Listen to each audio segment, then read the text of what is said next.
Welcome to Crime Nera channel, where every crime tells a story. Hit the like button and subscribe to our channel if you have not already done so. Why didn't they just leave? Now, if you weren't raised in a cult, that question has probably crossed your mind at some point. Maybe while watching a news story about a mass suicide, a human trafficking ring, or a child soldier recounting their experiences. But to the cult survivor, that question is painful. And to answer it, we need to understand how cults control people. From the outside looking in, a cult is easy to spot. There's always some red flags waving around, but what keeps people inside? What makes it hard for them to take their first step towards freedom? Let's start with No. 1. The myth of free choice. Outsiders think leaving is as easy as turning around and walking away. But cults strip away your free will slowly over time. They condition you to believe that you don't have a choice in the matter.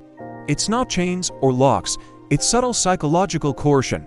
This is what one former cult member had to say about it. I thought I could leave whenever I wanted to, but as time passed, I became convinced that my place was in the group and that I had a duty to stay. No. 2. Isolation from outside influence. A big part of this process is cutting you off from everyone who doesn't believe what you do, family, friends, and even other friends of friends. Because when you're in a cult, your social circle becomes limited to other cult members and the voices that plant doubts in your head.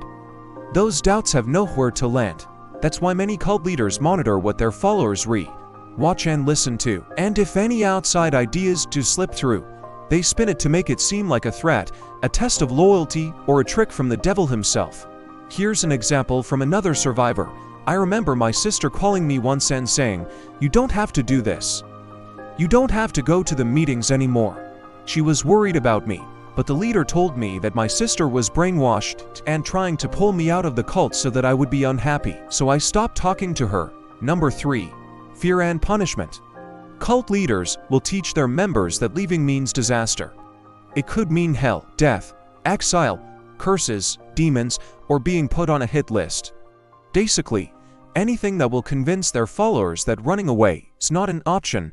Former cult member Jeffrey S. Green said, "I asked one of the leaders about leaving the group, and he explained that anyone who left the group would have a curse put on them and wouldn't be able to live past the age of 35, so I couldn't risk it." Now, of course, some of those consequences aren't very tangible.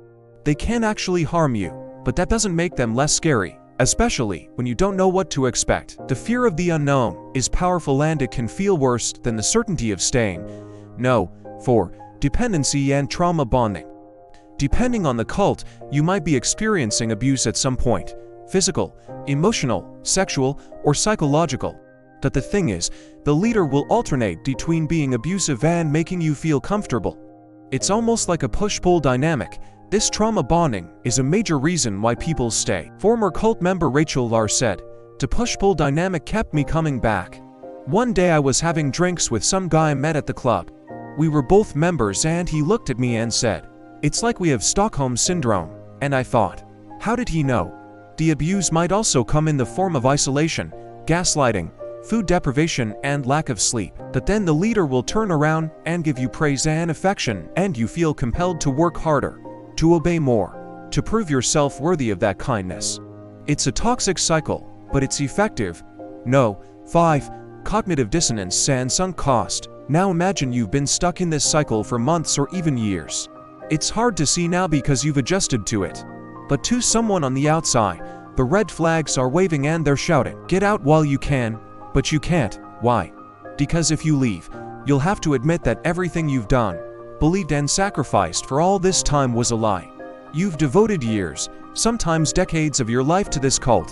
And if you leave, that means all that time was wasted. It's an unbearable thought. So instead, your mind convinces you that there's no point in going anywhere else.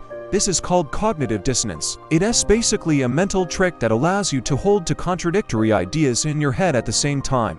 Like you know it's a lie, but you keep doubling down. Now, why does this happen?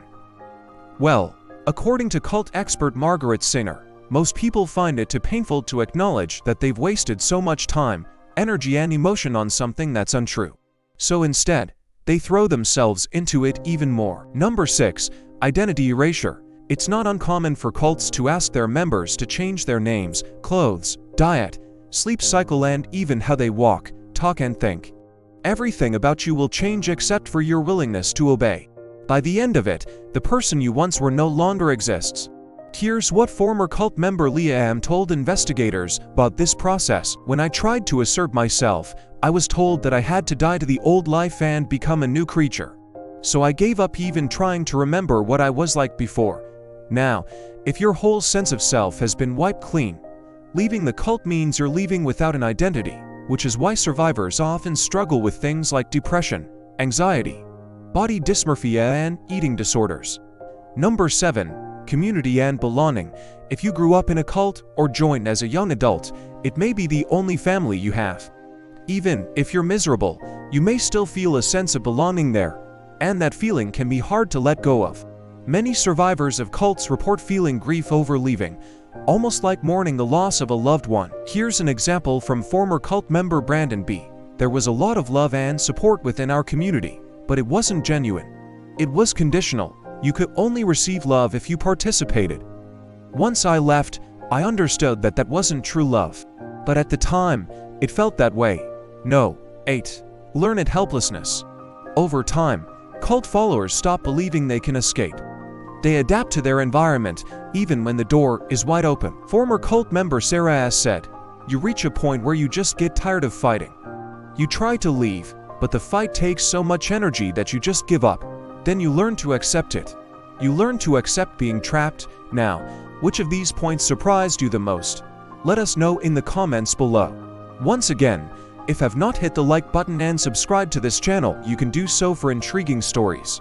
And if you're interested in learning more about this topic, we made a video on how cults use fear to control people. Thank you for watching.